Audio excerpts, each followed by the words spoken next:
반갑습니다. 마지막이네요. 좋으시죠? 한 스텝 넘어가는 건 좋은 일이에요. 우리는 마지막을 자축하지만 요셉은 지금 인생의 가장 밑바닥에 있습니다. 감옥에 떨어졌죠. 아마 얼마나 있었는지 우리는 정확하게 알 수는 없어요. 13년 동안 종살이하고 감옥살이한 것은 확실하고, 그리고 오늘 본문에서 다루게 될 술 맡은 관원과 떡 맡은 관원을 만난 그 시점부터 풀 2년을 다시 감옥에 있었던 것은 확실합니다. 그래서 최소한 만 2년 이상은 감옥 생활을 한 것이라고 볼 수 있겠습니다. 40장의 이야기가 지난주 교환입니다. 이거는 40장의 이야기가 감옥에서 있던 요셉의 모습이죠. 하나님을 위해 의를 선택했는데 감옥에 떨어진 거죠. 우리가 이해하기는 어렵지만 감옥에 내려간 그것을 하나님께서는 형통하게 하셨다라고 말하고 있습니다. 이게 왜 그런 건지는 조금 더 지나봐야 알 것 같아요. 감옥에서 아주 신기한 경험을 하게 됩니다. 이제 요셉 이야기의 퍼즐이 맞춰지기 시작하는데, 그게 뭐냐면 이 감옥에서 꿈꾸는 이야기가 시작됩니다. 다시 요셉의 이야기는 요셉이 꿈꾸는 이야기로부터 시작되었고, 그 꿈 때문에 이 고생을 하고 있는 거거든요. 그래서 형들이 요셉을 팔아버릴 때도 뭐라고 하면서 팔았죠? 저 꿈꾸는 놈이 온다 하면서 그 꿈이 이루어지나 보자 하고 팔았거든요.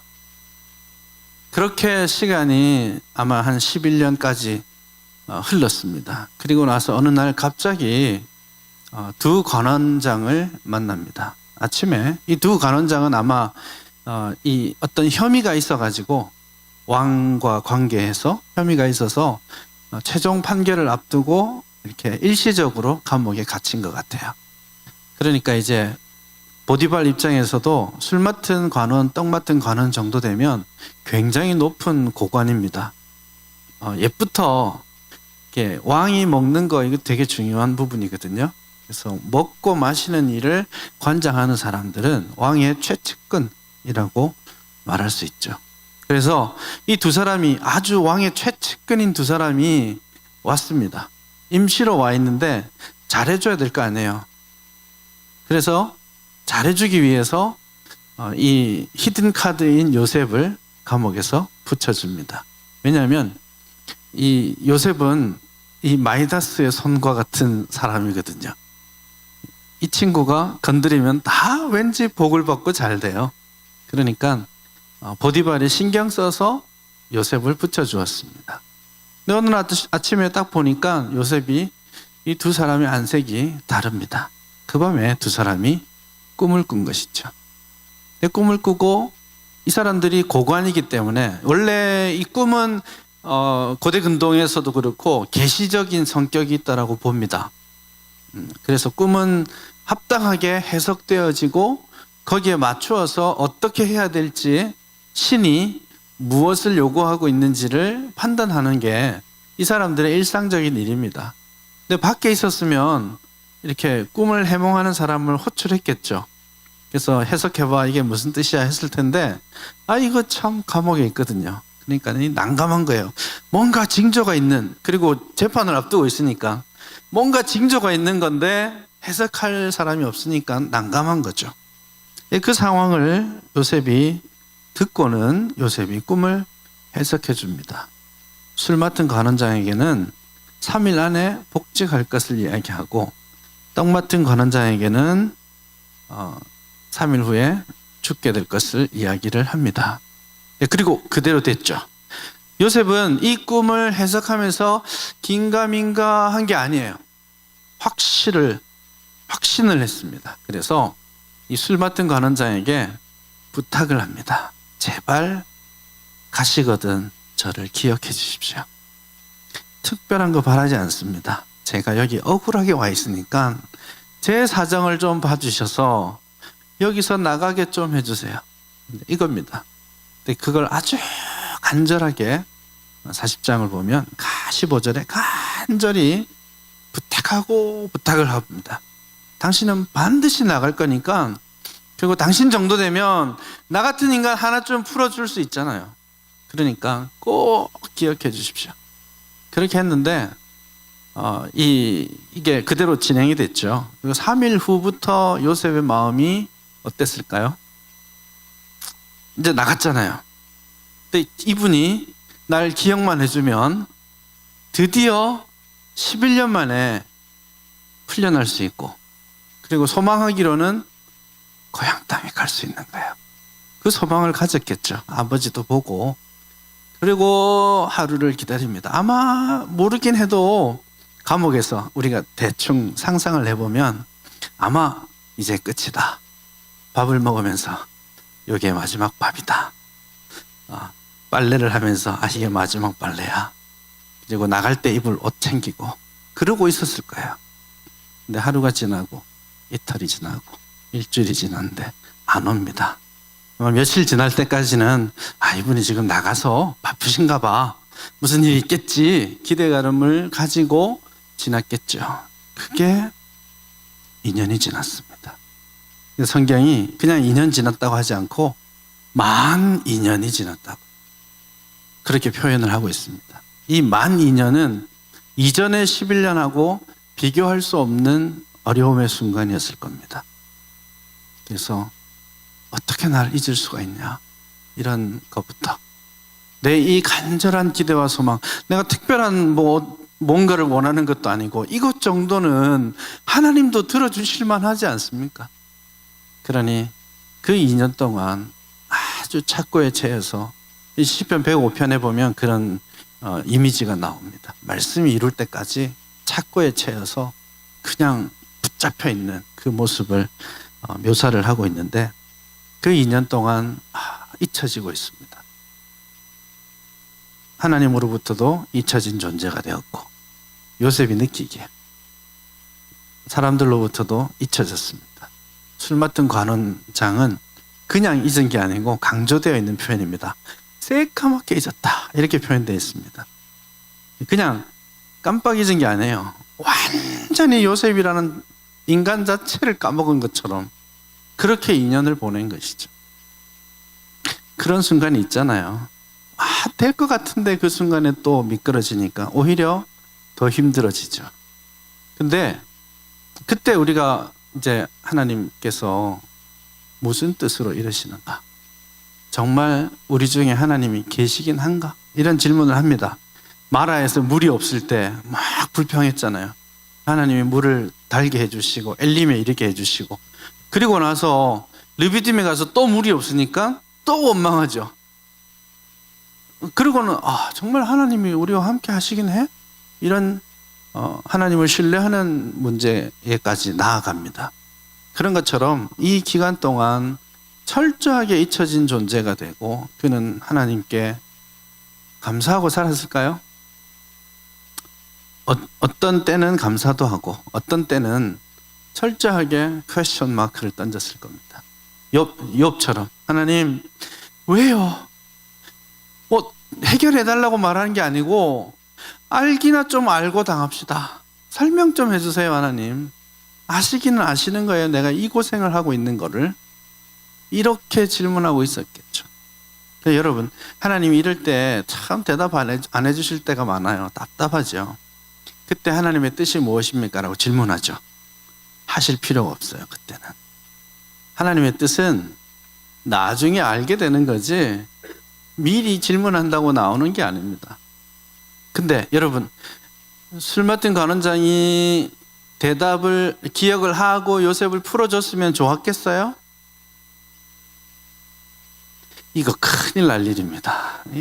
요셉의 기도를 하나님이 들어주셨다면 낭패 볼 일입니다. 지금은 하나님이 들어주세요, 제발 나 좀 자유하게 해주시고 제가 아버지 돌아가시기 전 얼굴이라도 보게 해주세요. 참 소박한 꿈인데 들어주셨으면 어땠을까요? 꿈이 이루어지지 않는 거예요. 그것을 요셉은 모르고 있지만, 하나님의 계획표를 모르고 있지만 하나님은 그를 착고에 채워서라도 거기서 대기시켜 놓으시면서 형통케 하고 계시는 거예요. 왜요? 한 방을 준비하고 계시거든요. 그래서 나중에 요셉이 45장에 가서야 이때를 위함이었군요 라고 고백하는 거예요. 여러분 인생 돌아보면서 그렇지 않으세요? 돌아보면서 내 간절히 기도했는데 그때 하나님 제 소원 안 들어주셔서 감사합니다 할 때가 있지 않나요? 제가 결혼하기 전에 다른 여자랑 결혼하고 싶었어요. 이 동영상 주소는 저희 아내에게 알려주셔서 간절히 기도했어요. 사실은 금식하며 작정하고 하나님 앞에 매달리면서 기도를 하고 했는데 안 됐어요. 되게 그때는 좀 그랬죠. 근데 지금 다른 여자를 만나고 보니까 기도가 감사한 거죠. 하나님 안 들어주셔서 정말 감사해요. 그래서 더 좋은 사람 만났다고.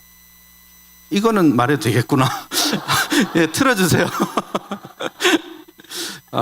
인생을 보면서 그래요. 지금 이 정말 골짜기와 같은 시간들을 지나지만 이때 하나님 제 소원대로 안 해주셔서 감사해요. 그리고 나중에 하나님 이때를 위해 나를 준비시켰군요. 그래서 왜 하나님 이걸 형통하다고 말씀하시냐면 41장에 나오는 거예요. 2년이 지났습니다. 까마득하게 잊혀진 2년인데 2년 후에 누군가가 또 꿈을 꾸네요. 바로왕이 꿈을 꿉니다. 2번이나 꿈을 꾸죠. 근데 이 바로왕은 주변에 꿈을 해석하는 사람들이 많이 있단 말이에요. 근데 바로왕이 꿈을 2번 꾸었습니다. 그리고 처음에 그 꿈을 설명을 하니까 이 사람들이 2번 꾼 꿈에 대해서 해석을 못 하는 거예요. 왜, 이거 이제 이 본문을 보면 조금 애매하게 해석되어 있는 부분이 있는데 사람들이 해석에 실패한 이유는 바로왕이 꿈을 2번 말해서 그래요. 그런데 이 2번의 꿈을 해석을 못하는 거죠. 원래는 이게 dreams 복수형입니다. 2번의 꿈을 어떻게 해석하지? 하고 해석을 못했는데 요셉은 나중에 딱 듣더니 2개가 아니라 하나입니다 하고 시작을 하죠. 그래서 해석이 시작되는 거예요. 이 꿈을 해석할 사람이 없으니까 새까맣게 잊고 살던 한 사람이 불현듯 한 히브리 종이 생각이 난 겁니다. 그래서 요셉을 소개합니다. 그러니 왕이 요셉을 빨리 불러와라 이렇게 이야기가 된 거죠. 여러분 노력해서 왕궁까지 가는 거 불가능합니다. 그렇죠? 인생 제일 밑바닥, 실제로도 밑바닥이에요. 지하 감옥에서 있다가 갑자기 당대의 신이라고 불리우는 존재 앞에까지 그냥 쏜살같이 달려갔습니다. 물어보면 대답이나 제대로 했겠습니까? 여러분 종인데 군사들이 들이닥쳐가지고 왕이 이러이러한 문제가 있어서 널 부르러 왔어 하고 설명했을까요? 야 마 빨리 일어나 수염 깎고 머리 깎고. 원래 히브리인들은 이렇게 하고 했지만 옛날 영화에 보면 율부리나 이런 사람들 있잖아요. 그 당시 사람들은 이제 이집트 사람들은 이렇게 깨끗하게 살았었습니다. 그래서 막 지저분한 거 다 깎고 더러운 옷 벗기고 씻기고 난리 났어요. 왕은 빨리 데려오라고 하죠. 이 종놈을 사실은 잡으러 간 사람도 무슨 일인지도 몰라요. 빨리 데려가야 돼요. 그러니 갑자기 지하 감옥에 있다가 그날 아침에 그냥 불려서 막 어디로 가요 막 쫓아와서 딱 보니까 바로 왕 앞이죠. 하나님의 방법이 참 신기합니다. 바로 왕 앞에 딱 갔는데 자 여러분 왕 앞에 가면 종은 어떠해야 되나요? 여러분 영화나 드라마 같은 데 보면 종놈이 조선시대 왕 앞에 가면 막 벌벌벌 떨면서 고개도 못 들고 고개를 들라 해도 막 들다가 말고 이러잖아요. 그 두렵고 떨리는 폴스가 있거든요. 근데 이 요셉이 딱 들어가서 똑하니 섭니다. 대단한 일입니다. 깜짝 놀랄 일입니다. 그리고 나서 왕이 시큰둥합니다. 저런 인간이 뭐 하겠어? 이런 마음으로 너 꿈을 해석할 줄 안다지? 이렇게 약간 의심스러운 질문을 탁 던지니까 요셉이 해서는 안 될 말을 합니다. 너? 그럼 왕이 이야기하면 부정적인 대답을 하는 것은 좋은 일이 아닙니다. 근데 요셉이 딱 한 글자로 말합니다. 제가 아닙니다. 이게 우리나라 말로 하면 제가 아닙니다. 이지만 히브리어로 치면 한 글자입니다. 딱 한 글자로 딱 외마디로 not me 딱 외치고 그 다음 두 번째 글자를 God 이라고 말합니다. 대단한 일이죠. 전혀 쫄지 않고 이 히브리 종이 하나님에 대해서 바로 앞에 신이 있잖아요. 바로 왕이 신이잖아요. 신 앞에 가서 내가 섬기는 하나님이 말씀하실 거야 이렇게 이야기를 하죠. 깜짝 놀랄 결론을 요셉이 만들어 내었습니다. 그리고 나서 요셉에게 꿈을 이야기를 하니까 요셉이 해석을 하기 시작을 합니다. 왕이시여, 당신이 그 꿈 두 개가 아니라 하나입니다. 그리고 이 꿈은 징조가 있어서 하나님께서 당신과 이 나라에 앞으로 어떻게 할 것인지 알려주는 것입니다. 경고하는 것이니까 잘 들어야 됩니다. 세 번째, 이 꿈을 두 번 겹쳐 꾼 것은 하나님께서 이 일을 하시기로 작정하셨고 반드시 신속하게 이루실 것임을 말씀하는 것입니다. 그렇게 이야기를 하죠. 그 다음에 해서는 안 될 또 다른 이야기를 합니다. 근데 이거 어떻게 해야 되냐면 당신 7년 동안 곡식을 잘 모아서 그 다음에 어떻게 하고 어떻게 해야 됩니다. 라고 솔루션을 이야기를 합니다. 그건 사실 자기가 할 일이 아니거든요. 거기까지 거침없이 떨림 없이 일사천리로 이야기를 해버립니다. 가만히 들어보니까 이건 신이 경고한 거고 이 신이 지혜로운 자를 뽑아서 이 일을 맡기라고 하고 있잖아요. 근데 가만히 보니까 얘가 제일 지혜롭거든요. 게다가 이 사람은 하나님의 신에 감동되어 있는 것 같아요.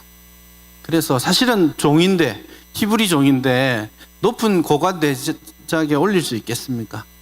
그런 부분이 있지만 여기에 하나님의 신의 감동 그리고 하나님이 준 그런 두려움 이런 것들이 복합적으로 왕에게 있습니다. 여러분 전에 잠깐 말씀드렸지만 바로 왕이 꿈을 꾸는 이야기가 있고 그것을 말하는 대목이 나오죠. 이게 전에 말했듯이 telling, retelling 이 내러티브에서 이거는 참 재밌는 부분인데요. 처음에 이야기할 때랑 요셉에게 시간이 지나서 요셉에게 이야기할 때랑 이야기의 방향이 조금 다릅니다. 네, 두 번째 요셉에게 이야기할 때는 바로 왕이 굉장히 두려워하면서 그 이야기를 합니다. 아주 압도되는 꿈을 꿨는데 아무도 해석을 못하는 거예요. 근데 다시 설명하는데 그 상상들이 보았던 것들을 다시 이야기하면서 왕이 두려움에 압도되고 있는 그런 모습을 지금 보여주는 거죠.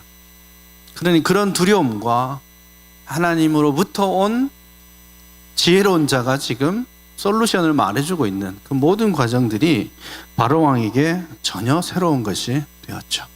그래서 그 길로 바로가 요셉을 총리로 세우게 됩니다.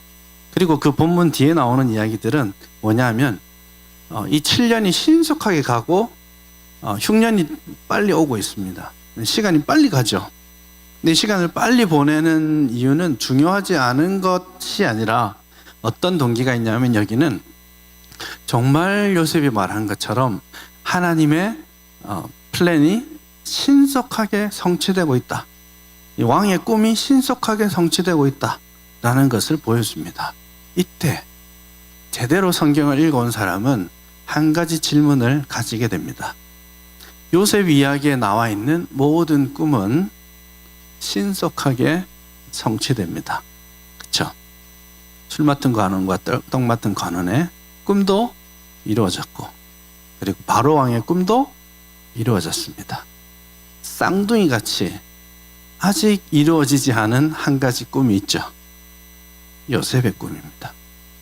이쯤 할 때, 요셉의 꿈이 신속하게 이루어질 때가 되었구나 라는 기대치를 가지게 되는 거죠.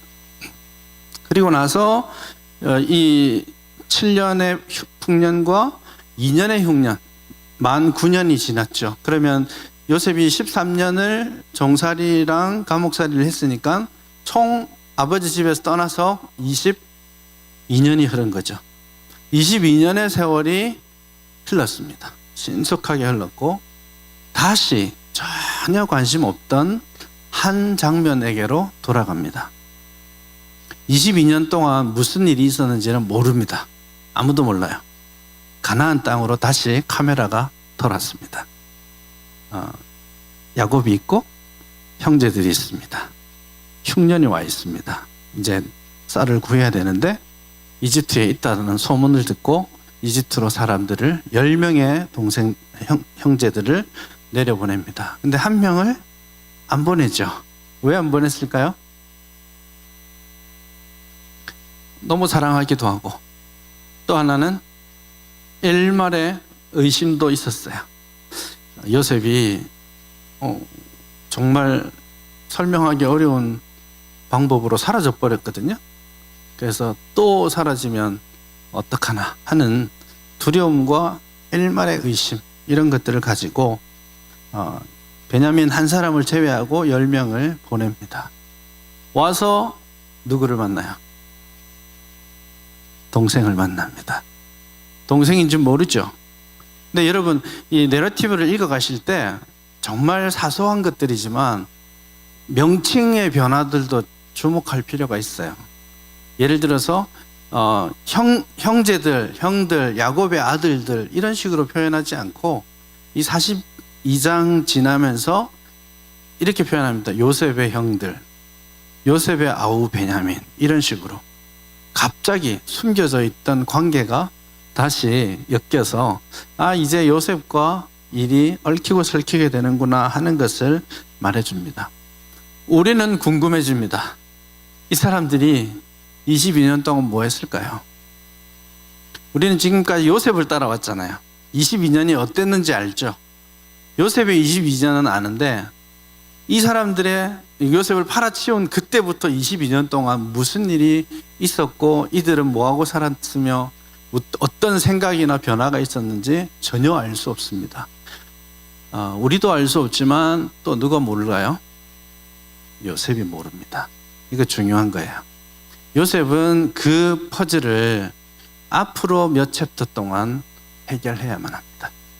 그래야 이 두 형들과 요셉과의 관계가 어떻게 될지가 결정 날 수 있습니다. 요셉이 울고 있잖아요. 운다고 해서 요셉이 너무 형들을 기다리고 사모했다라고 생각하시면 너무 단순하게 보는 겁니다. 요셉의 마음속에 형들이기도 하지만 자기를 이 22년 고생하는 그 길로 던져 넣었던 사람, 울며 불며 매달렸지만 그를 결국 돈 받고 팔아버린 마지막 모습이죠. 그 형들이거든요. 그리고 사실은 집에 있을 때도 형 하고 가봤지만 형들이 다 대답도 안 하고 아주 그냥 투명인간 취급을 해왔었거든요. 그런 거였기 때문에 너무 쉽게 요셉이 형들을 너무 그리워해서 용서하고 싶은데 뭐 이렇게 생각하시면 곤란합니다. 제가 볼 때는 마지막 순간까지 용서할 마음이 반반이었습니다. 44장에 베냐민만 놔두고 너네들은 가라 하잖아요. 그때 갔으면 어떻게 됐겠어요? 잡았겠습니까? 아니요. 베냐민 데리고 잘 살고 이제 남이 되는 거예요. 그러니까 그때까지 요셉은 자기가 자기의 정체를 드러낼지 안 드러낼지조차 마음에 결정을 안 하고 있었던 거죠. 근데 때려잡자니 궁금한 게 있거든요. 이 22년이 어떻게 지나왔는지를 좀 알아야 되겠어요. 그 본질적인 궁금함에 아버지가 살아계신가? 어떻게 지내시는가? 내 동생, 얘는 지금 살기는 살았을까? 형들이 나를 이렇게 취급하고 버렸으면 내 동생도 목숨이 안전하지 않았을 텐데, 이런 궁금함들이 있는 거예요. 그래서 형들을 딱 보자마자 엄하게 채찍질합니다. 시험을 하기 시작합니다. 그냥 내치지도 않고 품지도 않고 시험을 시작하는데, 제일 먼저 했던 말이 뭐죠? 엄하게 하면서 왜 왔냐? 너 어디서 왔냐? 첫 번째 질문하고, 그 다음에 다짜고짜로 너네들 정탐꾼이지, 이렇게 말을 합니다. 제가 지난주에 스파이란 말 잊지 말라 그랬죠. 누가 했던 말입니까? 형들이 요셉에게 했던 말입니다. 형들에게 있어서 요셉의 아이덴티티는 스파이입니다. 아버지의 밀정이었죠. 그것 때문에 싫었죠. 그래서 사실은 요셉은 지금부터 22년을 다시 살기 시작합니다. 37장으로 돌아가는 거죠. 거꾸로 자기가 받았던 것들을 그대로 지금 돌립니다. 무엇을 형들에게 요구하고 있냐면, 22년 전 형들이 나를 팔았을 때 그 순간을 다시 한번 우리 맞닥뜨려 보자, 서로 기억해내 보자 라고 말하는 거예요, 사실상. 그리고 너 스파이지, 이 스파이란 말이 42장에 7번이나 나와요. 계속해서 이야기하는 것입니다. 그리고 나서 아마 계속 물었어요. 43장에 보면 이제 야곱이 너네들은 왜 쓸데없는 이야기를 다 해가지고 나 이야기며 베냐민 이야기를 왜 했냐고 이러니까 형들이 자세하게 물었어요 라고 말하죠. 42장에서는 말하지 않죠. 43장에 가니까 요셉이 그때 계속해서 꼬치꼬치 물었구나 하는 것을 알 수가 있죠. 그렇게 막 자세하게 묻고 새로운 정보들을 얻어냅니다. 형들이 우리는 한 사람의 아들이고 형제는 12입니다. 괜찮죠? 11라고 해야 하지 않았을까요? 뭐 죽었다고 생각했으니까.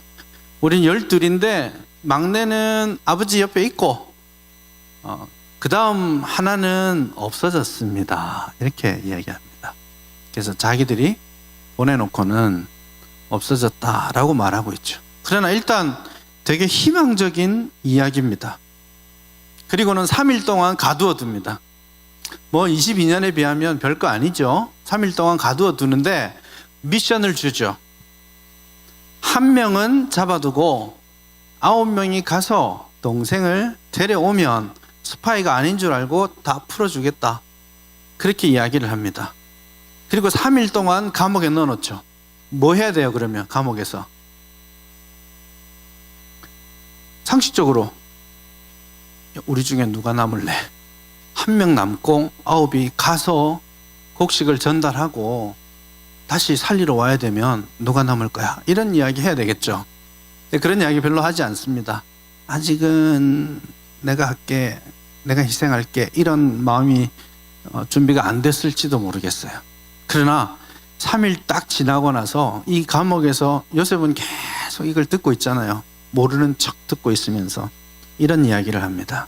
우리가 그때 아우의 일로 범죄하였다. 그 때문에 우리가 지금 이 곤란을 겪고 있다.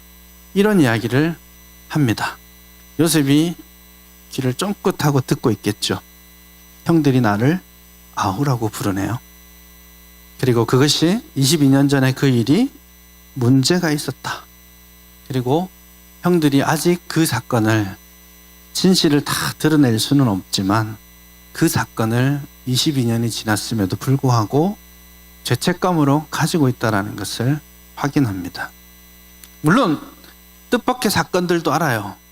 요셉은 여러분 잡혀 있다가 그냥 팔려왔잖아요. 근데 우리는 알고 있는 사건들, 다 알고 있는 사건들을 요셉은 몰라요. 자, 예를 들어 봅시다. 르우벤이 요셉을 살려가려고 했죠. 요셉이 알았을까요? 몰랐죠. 근데 르우벤이 3일 동안 갇혀 있으면서 이런 말을 합니다. 야, 그때 내가 살려가자고 했잖아. 안 그래서 지금 이 고생하는 거 아니야? 이렇게 말하는. 요셉이 딱 들으니까 그냥은 날 살리자고 했네? 퍼즐을 맞추기 시작하는 거예요. 그래서 여러분, 한 명을 이제 10명의 형제들이 하지 못하니까 요셉이 한 명을 지목해서 잡잖아요. 누구를 잡았어요? 시므온. 왜요? 르우벤은 자기 살리려고 했잖아. 첫째를 잡아야 되는데 첫째를 잡지 않고 둘째를 결박을 합니다. 재밌는 장면은요. 요셉이 시므온을 잡는 방법입니다. 여러분, 총리 정도 되면 시므온을 잡을 때 어떻게 하면 되나요? 야, 묶어! 집어넣어! 이러면 되죠. 나갈 필요 없어요. 그런데 이 본문을 보면 요셉이 계단을 막 내려가서 밧줄을 잡아가지고 시므온을 자기가 막 묶습니다. 굉장히 당황스러운 일입니다. 요셉이 직접 묶어서 감옥에 집어던지고 있죠. 마치 형들이 자기를 묶어서 구덩이에 던져놓은 것처럼 시므온을 던져놓고 있습니다. 그 이미지들을 37장의 이미지들을 요셉이 아주 차근차근 반복하고 있죠. 그러면서 형들에게 계속해서 테스트를 하고 있는 겁니다. 그리고 9명 보낼 때 곡식만 보낸 게 아니고 곡식 자루에 뭘 넣었어요? 은을 넣죠. 돈자루가 있다고 하겠지만 이게 은이거든요. 여러분, 이 은은 어디에서 나왔단 말이에요? 형들이 요셉을 팔아먹고 챙겼던 돈자루잖아요. 기분 좋게 2달치 월급 챙겼거든요. 그리고 22년 만에 요셉을 만나서 다시 돈자루를 받는 거죠. 근데 이제는 기쁘지가 않습니다. 두려움이 몰려오죠. 이야, 정탐꾼에도 모자라서 도적놈이 되게 생겼구나 하고 깊은 두려움에 빠지죠. 그렇게 올라와서 아버지에게 보고는 해야 될 거 아니에요. 뭐 가져왔지만 누가 남아 있습니까? 시몬이 남아 있으니까 왜 시몬이 안 왔어? 라고 하면 대답은 해야 되겠죠. 다시 이 텔링, 리텔링 관심 가지면서 해보세요. 요셉이 형들에게 말한 것과 형들이 요셉이 이렇게 말했습니다라고 아버지에게 말한 것이 다릅니다.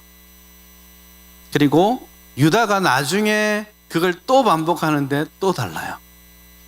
그 의도에 따라서 그 변화들이 나타나는데 처음 아버지에게 보고할 때는 되게 나이스한 존재로 설명을 합니다. 그래서 시몬 이러이러한 문제가 있어서 시몬이 있지만 우리가 베냐민만 데려가면 그 사람이 우리랑 같이 무역도 하고 편히 잘 지내자고 했습니다.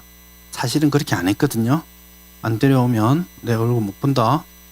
위협을 했거든요. 근데 아주 부드럽게 이야기를 합니다. 그래야 베냐민 데려갈 거 아니에요. 근데 야곱이 베냐민을 절대 내줄 마음이 없습니다. 여기에서 우리가 확인할 수 있는 일, 22년 동안 무슨 일이 있었는가 할 때 야곱은 요셉을 잃고 그 사랑을 베냐민에게 그대로 갔습니다. 그래서 야곱의 편에는 지난 22년 동안 계속되었습니다.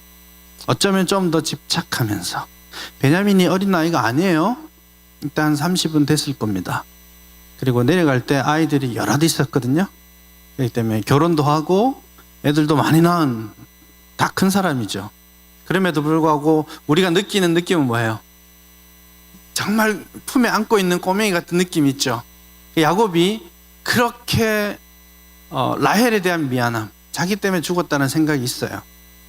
왜냐하면 라헬이 두라빔을 훔쳤을 때에 저주를 했죠. 모르고 저주했죠.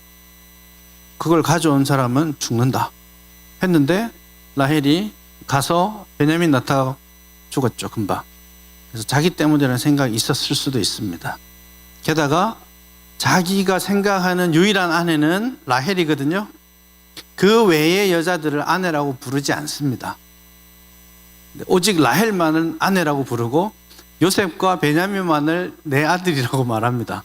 야, 이건 진짜 기분 나쁜 일이죠. 다른 형들이 보면. 근데 나중에 이게 되게 중요한 변화를 가져오게 하는 겁니다.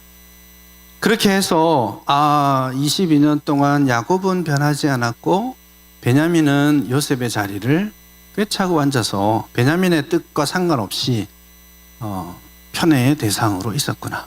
그러면 여러분 어떤 질문 드세요? 형들이 베냐민을 싫어했을까요? 그게 알아봐야 될 숙제입니다. 한참 있다가 왔어요. 왔지만 알 수가 없잖아요. 그런 것. 베냐민이 살아있다는 것을 확인하지만 베냐민이 정말 그런 상태에 있는지를 사실은 요셉이 나중에 다시 확인해야 됩니다. 근데 이때 르우벤과 유다가 다시 등장합니다. 르우벤이 베냐민 데리고 갔다가 곡식 가져와서 시몬 데리고 돌아올게요. 그러니까 아버지가 날 죽여라. 절대 못한다. 베냐민만은 안 된다. 이렇게 하니까 내가 데리고 갔다 온다니까요. 만약에 못 데려오면 내 자식들을 죽이세요. 참 솔루션이 좋죠. 기가 차는 이야기를 합니다. 안 그래도 미운 털이 박혀 있는데 콧방귀도 안 끼죠. 그리고 좀 있다가 이제 기근이 계속되는 상황이 있으니까 유다가 아버지에게 중요한 첫 번째 연설을 합니다. 베냐민과 내가 연결된다. 르우벤은 자신과 베냐민을 연결하지 않았죠. 대신에 베냐민이 문제가 되면 내가 책임진다. 내가 아버지 앞에 실제로 어떻게 될지는 모르지만 영원히 그 죄를 내가 담당하겠다. 또 하나는 이 애기들, 지금 손주들 막 있잖아요. 야곱에게 증손주까지 모이고 있는 상황이기 때문에 이 아이들을 살려야 될 책임이 우리에게 있다라는 간곡한 부탁을 하죠. 그렇게 하니까 야곱이 유다의 말을 듣고 베냐민을 보냅니다. 그러면서 아주 특별한 기도를 합니다. 이때는 아주 결단 있는 족장의 모습이에요. 그러면 데려가라. 죽으면 잃으면 잃게 될 것이다 하면서 하나님께 기도를 합니다. 이제 누군지 모르지만 그 사람, 이집트에 있는 그 통치자에게 하나님이 은혜를 베푸셔서 이 길에서 베냐민과 다른 형제가 돌아올 수 있게 해주십시오. 이렇게 기도합니다. 다른 형제는 누구예요? 시몬이죠. 이게 그 성경 내러티브가 모호하게 표현함으로써 훨씬 의미를 풍성하게 만드는 겁니다. 그럼 시몬이면 시몬이라고 하면 되죠. 다른 형제는 누가 있어요? 그렇죠? 근데 이 족장과 같이 갑자기 얼굴색을 변하고 하나님께 일어나서 기도를 하면서 베냐민과 다른 형제가 돌아오게 해주십시오. 그러니까 독자들은 이 다른 형제의 해석을 더블로 할 수 있는 거예요. 여기 더블 미닝이 생기는 겁니다. 당연히 시몬이고, 시몬을 굳이 다른 형제라고 표현하는 이유는 드디어 요셉을 만날 때가 되었구나 하는 이야기에서 이렇게 우리에게 넌지시 암시하면서 메시지를 주고 있는 그런 모습이죠. 요셉이 드디어 베냐민을 봅니다. 동생이죠. 그래서 이 두 번째 만났을 때는 장소부터 다릅니다. 집으로 가서 잔치를 베풀고 동생을 만납니다. 굉장히 이때는 억제하지 못하는 요셉의 마음이 들어갑니다. 그래서 아예 말부터 소자야, 하나님께서 내게 은혜 베푸시기를 원하노라 하고 이제 나가서 울고 오고, 그런 상황이죠. 여러분, 요셉이 확인하고 싶었던 것 있죠? 아버지가 살아있는지, 동생이 아버지 곁에 있다는데 그게 진짜인지 가짜인지 확인하고 싶었던 거죠. 형들 말을 어떻게 믿어요? 그래서 베냐민이 왔을 때 형들이 말했던 것이 진짜라는 걸 확인했죠. 그런데 요셉은 다시 몰래 들어가서 울고 들어오지 내가 누구라고 말하지 않습니다. 테스트가 필요하죠.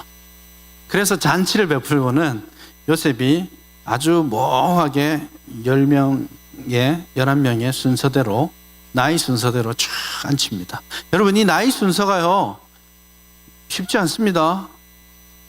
그렇죠. 여러분, 애가 3명만 있어도 막내 애 이름 부를 때 가끔씩은 첫째 부르고 둘째 부르고 셋째 부릅니다. 이거 3명만 있어도 헷갈릴 때가 있어요. 12명인데 알고 불러도 맞추기 어렵습니다. 그리고 여러분, 12명이 엄마가 4명이잖아요. 갑자기 막 나왔거든요. 12명을 가장 빨리 태어나게 하려면 몇 년 걸릴까요? 12년은 걸릴 것 같죠? 그렇지 않습니다. 요 12명이 7년 사이에, 베냐민을 제외하고 11명이 7년 사이에 다 나왔습니다. 근데 첫째, 둘째, 셋째, 넷째는 순서대로 나왔거든요. 그러니까 나머지 10명이 3, 4년 사이에 다 나온 거예요. 그러니까 다섯째랑 여섯째랑 일곱째랑 나이 차이가 얼마나 날까요? 가끔씩은 한 3개월씩 차이 나기도 해요. 엄마가 다르니까 사실은 그렇게 7년 동안 나온 사람인데 이걸 순서대로 맞춘다고요? 쉽지 않습니다. 그래서 형제들이 깜짝 놀라죠. 이건 뭐지? 그러나 그걸 캐물을 수는 없잖아요. 그래서 한번 대박 하고는 앉아서 먹습니다. 그런데 잔치상을 베풀죠. 한 사람씩 줍니다. 요셉은 딴 데 따로 떨어져 있고 한 사람씩 한 쌍씩 주고 베냐민에게만 5쌍을 주죠. 왜 그랬을까요? 이게 채색옷 같이 생긴 거예요. 베냐민에게 5개를 주고 형들이 다 보게 하는 거죠. 그래서 형들이 베냐민이 특별 대우 받아온 것에 대해서 어떻게 생각하는지를 알고 싶었던 거죠. 근데 그날 그 잔치상의 테스트는 잘 지납니다. 확실히 형제들이 변했다라는 것을 확인하는 겁니다. 그래서 5개를 줬지만 아무 거리낌 없이 자연스럽게 먹습니다. 그리고 술을 잔뜩 먹여놓고 베냐민의 자루에다가 은잔을, 또 은이 나왔죠. 은잔을 집어넣고 베냐민을 소환합니다. 야, 너네들이 이래놓고서 인간이야? 우리가 이렇게 잘 대접해줬는데 야, 주인의 그 은잔을 훔쳐가 이놈들아? 이렇게 해서 우리는 훔치지 않았습니다. 만약에 훔쳤으면 우리 다 죽이세요. 우리 다 끌고 가시. 이렇게 하니까 아니야, 그러지 말고 훔친 사람만 데려갈게. 나머지는 가. 이렇게 했는데 베냐민에게서 나왔죠. 자, 형제들은 합리적이고 상식적인 결정을 해야만 합니다. 베냐민을 종으로 넘기고 가는 것이 맞죠? 맞잖아요. 아버지와 가족들이 70명이 거기서, 60명이 거기서 기다리고 있어요. 그러니 상식적으로 베냐민을 놓고 가는 것이 맞습니다. 그런데 형제들이 이때 아주 강력한 연대감을 보입니다. 요셉이 마지막으로 확인하고 싶었던 거죠. 그래서 형들이 다 옷을 찢습니다. 깜짝 놀랄 일이에요. 왜냐하면 요셉이 죽었다라는 이야기가 전달됐을 때 누가 옷을 찢었죠? 아버지. 형제들은 아무도 슬퍼하지 않았습니다. 베냐민이 종으로 팔려가는 상황을 만들었어요. 요셉이 팔려가는 상황과 똑같이 만들어 놓은 거예요. 그랬을 때 형들이 모두가 옷을 찢고 상식적인 선에서 돌아가지 않고 다 같이 이집트로 내려옵니다. 확실히 변화된 모습이죠. 그리고는 유다가 이 44장에서 아주 깜짝 놀랄 만한 연설을 합니다. 간청을 하죠. 17절에 걸쳐서 나옵니다. 요거는 창세기 전체에서 가장 긴 대화입니다. 한 사람의 연설이 여기 나와 있죠. 아주 구구절절하게 아버지와 베냐민이 어떻게 연결되어 있는지를 이야기를 합니다. 그러면서 베냐민 대신에 내가 여기에서 영원히 종이 되고 베냐민을 살려보내 주십시오. 그래야 아버지도 삽니다. 이런 이야기들을 하게 되죠. 그리고 결정적으로 요셉이 중요한 새로운 사실을 또 알게 됩니다. 그게 뭐냐면 22년이 지났어요. 아버지는 어떻게 살았을까요? 요셉이 찢겨 죽었잖아요. 근데 요셉은 아버지가 자기가 팔려간 거에 대해서 어떻게 들었는지조차 몰라요. 그렇잖아요. 근데 유다가 이야기를 하면서 아버지가 이 아들 하나를, 요셉이라는 아들 하나를 잃어버리고 그가 거의 수월로 내려갈 때까지 슬퍼하고 그렇게 부르짖었던 이야기를 합니다. 내 아들 요셉이 정녕 악한 짐승에게 찢겼구나. 이렇게 부르짖는 것을 유다가 이야기를 합니다. 그래서 완전 새로운 정보를 들었죠. 아버지는 내가 동물들에게 찢겨 죽은 것으로 알고 있구나. 그리고 아버지가 대단히 깊은 슬픔 가운데 22년을 보냈구나. 그 생각을 드디어 한 것이죠. 그래서 요셉이 자기의 22년을 너무 힘들게 고통스럽게 보냈잖아요. 그런데 이 22년이 또 다른 고통 가운데 있었던 노인네가 있었다라는 것을 아는 거죠. 그래서 요셉이 결국 자신을 드러내게 되는 것이죠. 그래서 유다의 이 고백이 요셉 이야기를 결정적으로 뒤바꾸는, 그래서 유다는 자신의 변화를 드러냈을 뿐만 아니라 사실은 요셉을 변화하게 만드는, 결정적으로 요셉이 하나님의 뜻을 깨닫게 하는 요인이 됩니다. 그래서 이것을 듣고 유다 대단해요. 아버지는 변하지 않았어요. 편애하는 거 있잖아요. 근데 아까 제가 야곱이 오직 라헬만을 아내라고 불렀다 그랬죠. 유다가 그 말을 그대로 받아서 합니다.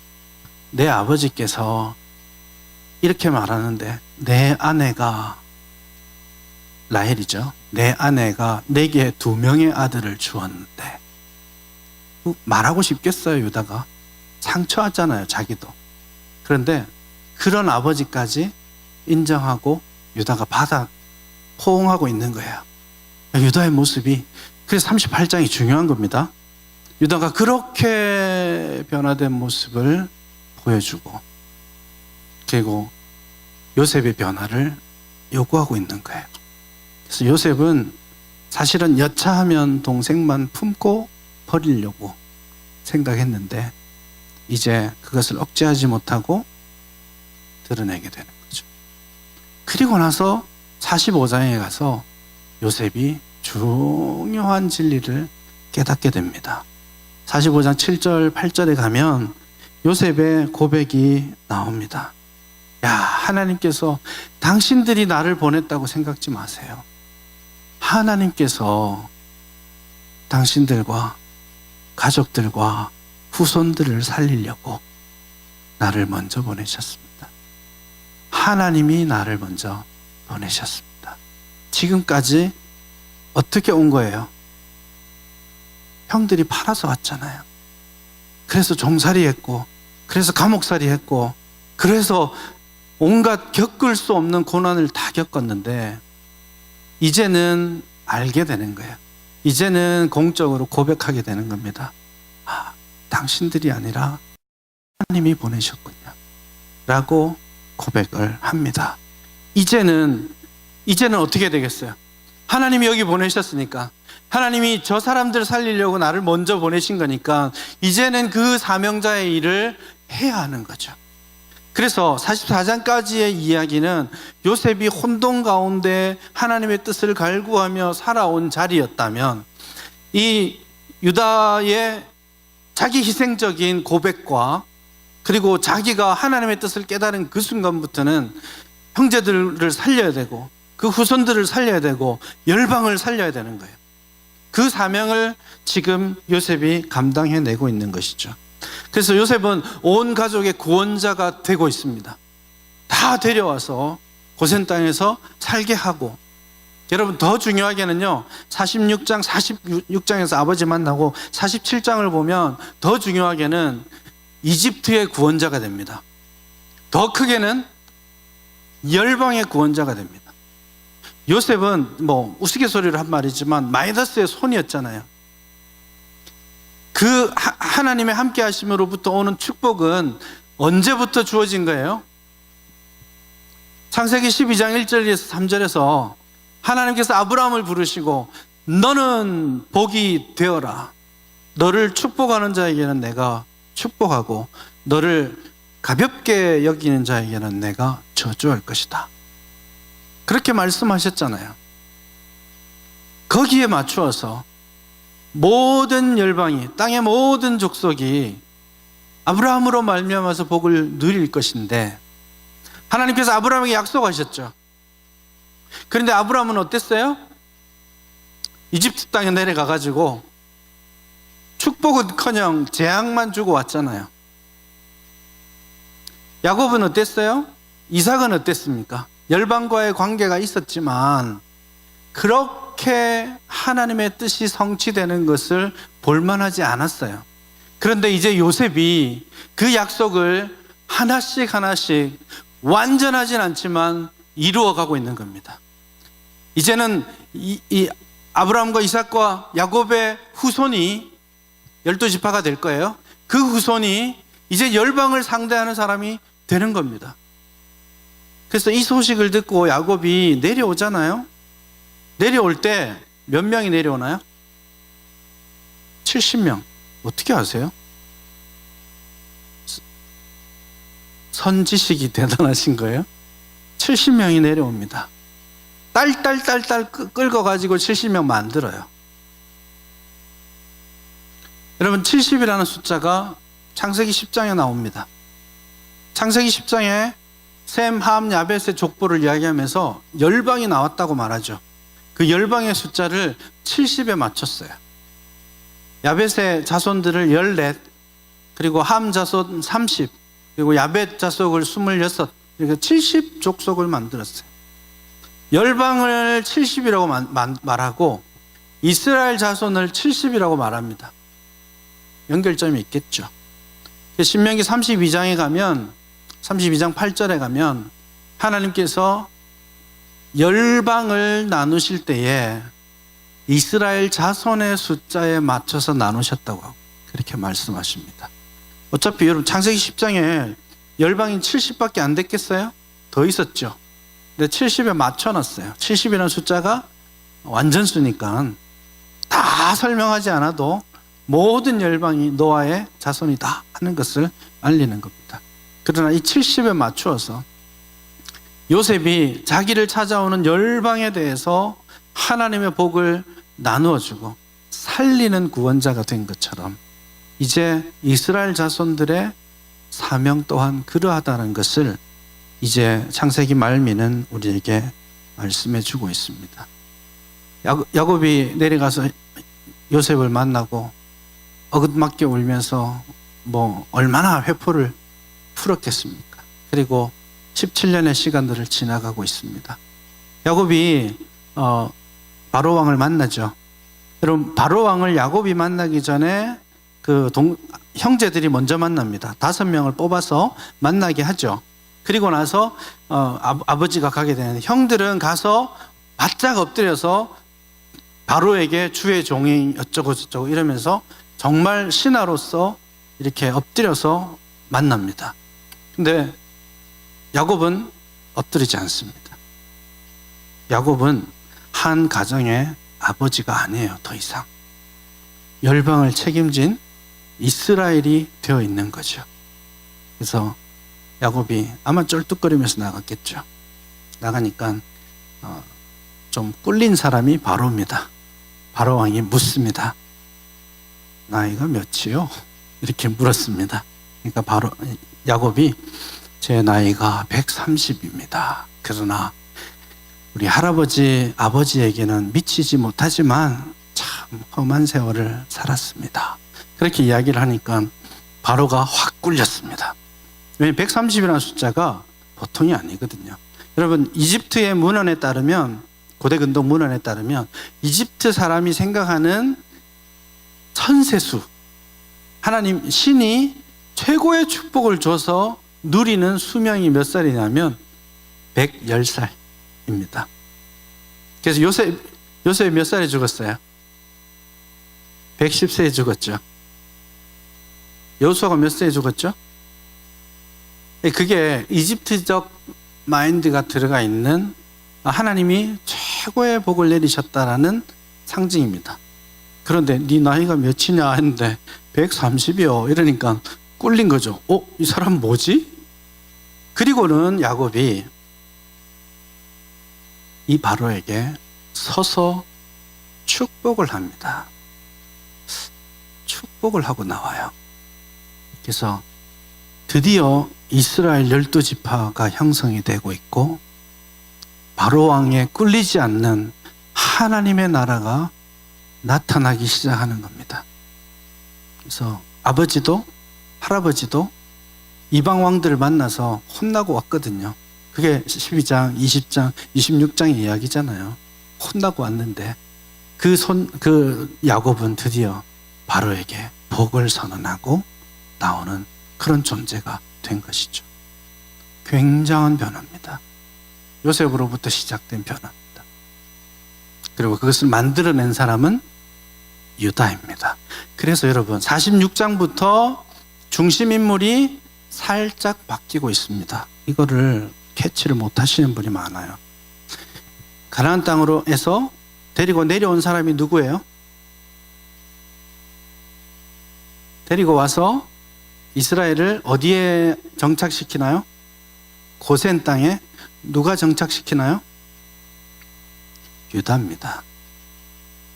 그냥 요셉이 다 한 것 같지만 성경은 유다가 주어입니다.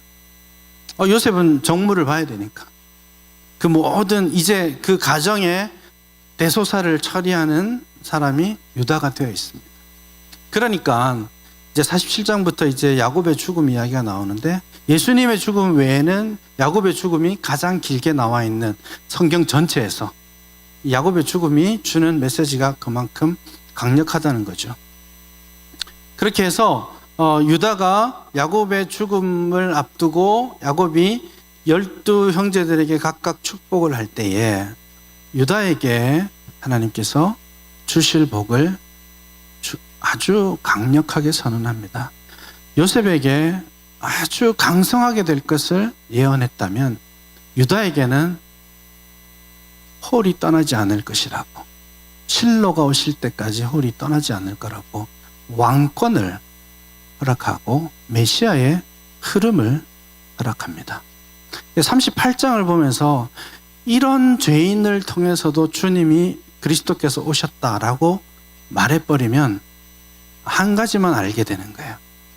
이 38장은 그런 죄인의 가계를 말하려고 하는 게 아니라 그가 어떻게 변화되었고 그가 그렇게 함으로써 자신을 온전히 내던짐으로써 그가 어떤 복을 누리게 되었는지. 그래서 38장은 49장과 연결해서 읽어야 답이 나오는 것이죠. 그렇게 해서 유다와 요셉에게 복을 내리고 이제 야곱은 죽습니다. 여러분, 야곱의 최고의 순간을 히브리서 11장 21절에서는 뭐라고 말하고 있냐면 야곱이 지팡이 머리 의지하여 못 일어나는 거죠? 자녀들에게 축복했다라고 말합니다. 그들의 미래를 특별히 더 이상 보이지 않음에도 불구하고 요셉의 두 아들의 미래를 이렇게 어긋 맡겨서 에브라임과 므낫세의 이제는 완전 노인이고 아무것도 볼 수 없지만 영적 거인이 되어서 하나님의 뜻을 분별하고 그것을 후손들에게 전달하는 사람이 되었죠.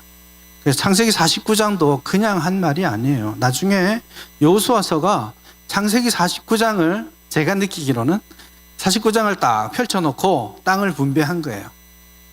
그래서 여러분 12지파 땅 분배한 거 보면 굉장히 이상해요. 유다가 거의 절반 먹고 알짜배기 땅, 큰 땅 에브라임과 므낫세가 다 먹고 나머지는 그냥 다 나머지 갈라붙였어요. 그래서 이 창세기 49장의 복이 결국 가나안 정복 전쟁 이후에 성취되고 있음을 보여주죠. 물론 그 분배 이후에 요셉의 뼈를 묻고 있잖아요, 여호수아가. 그것이 이 창세기의 약속을 여호수아가 묶어가는 겁니다. 시간이 많이 지났지만 딱 한 가지만 더 말씀드리고 사라지겠습니다. 야곱의 장래가 대단히 강조되어 있습니다. 죽을 때가 됐다. 그래서 막 축복받으러 오고 막 축복하고 죽고 나서도 장래 이야기가 많습니다. 자세하게 나와 있죠. 죽었을 때 요셉이 왕에게 어떻게 말하고 형들은 어떻게 했고 또 장례를 어떻게 치르는지도 나와 있잖아요. 딱 보면 이 야곱을 이집트식으로 이렇게 미이라를 만들었죠. 70일씩 걸려가지고 미이라를 만들고 애곡하고 그런데 야곱의 마지막 유언이 막벨라 굴에 묻어달라는 것이죠. 그래서 요셉이 야곱의 우리말로 치면 상여를 메고 가나안 땅으로 돌아갑니다. 이게요, 그림 언어예요. 막벨라 굴이 중요한 위치가 되는 것이 그런 이유입니다. 야곱은 죽어서도 하나님이 약속하신 그 약속을 신뢰하고 그 약속을 이루어질 것을 소망하면서 죽었습니다. 그리고 야곱은 죽고 나서 가나안 땅으로 하나님이 약속하신 그 땅으로 결국 돌아갑니다. 그런데요, 대충 몇몇이 장례 치르러 가는 게 아닙니다. 성경은 굉장히 강조하고 있습니다. 모든 애굽의 신하들과 군대가 다 따라갑니다. 완전히 다 따라가진 않았겠지만 과장법이죠. 야곱의 모든 자식들,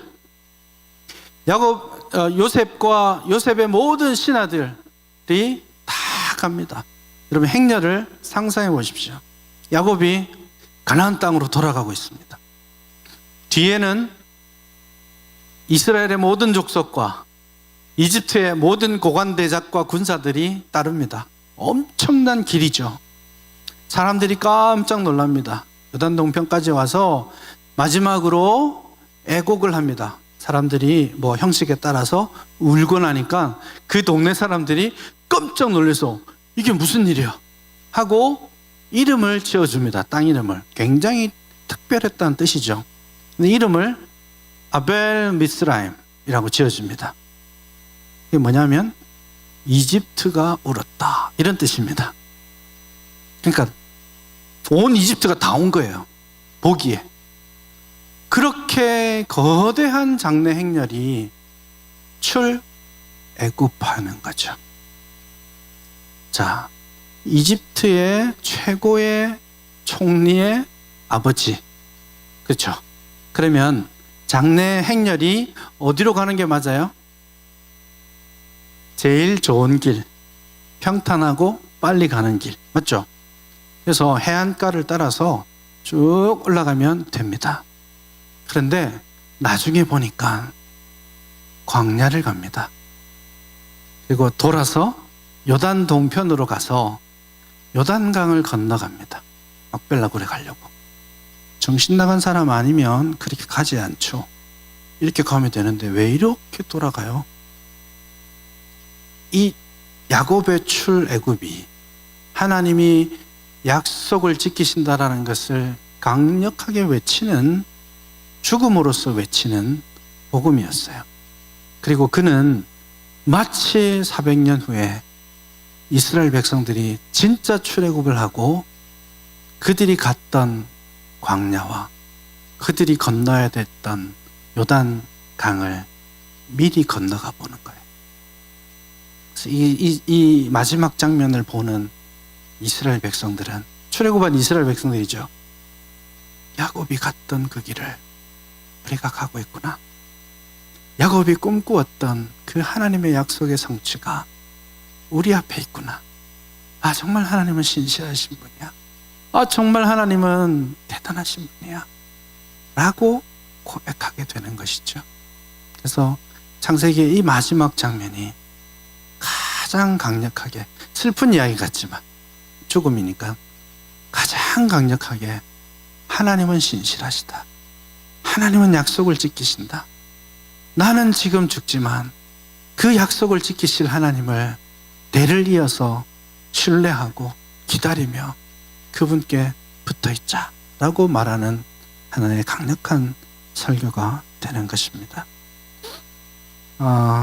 창세기가 소망했던 그 모든 약속의 성취는 우리 주 예수 그리스도의 오심을 통해 우리에게 고스란히 전해집니다.